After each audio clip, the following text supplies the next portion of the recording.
大家覺唔覺得韓文表示有型有魅力嘅멋있다同埋表示好食嘅맛있다讀音好似呢？其實佢哋兩個係真係有關係㗎。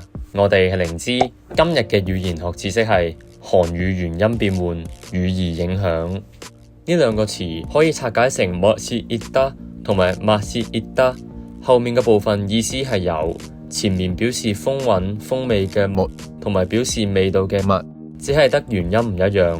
其實佢哋係同一個詞嘅兩個形態。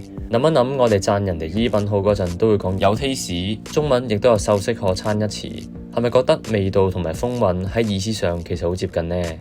由此可見，韓語可以通過替換元音，將字詞嘅意思稍稍改變，或者引申出新嘅意思。呢個現象叫做元音變換，指嘅係通過改變字詞入邊嘅元音，去修改語法資訊或者衍生詞義。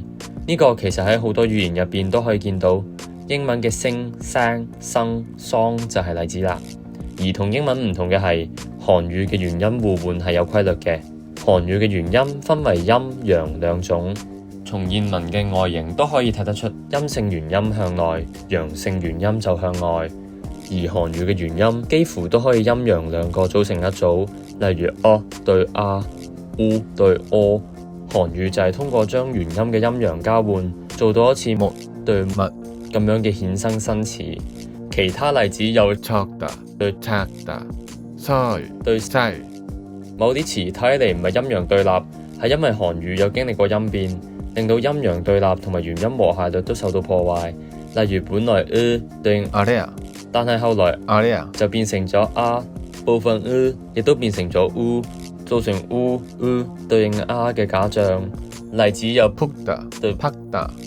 而字詞元音係陰係陽，亦都會對詞義有影響。陰元音會有陰暗不友善嘅感覺，陽元音就有光明友善嘅感覺。例子有누렇다對노랗다 퉁퉁하다對통통하다 버석하다對바삭하다。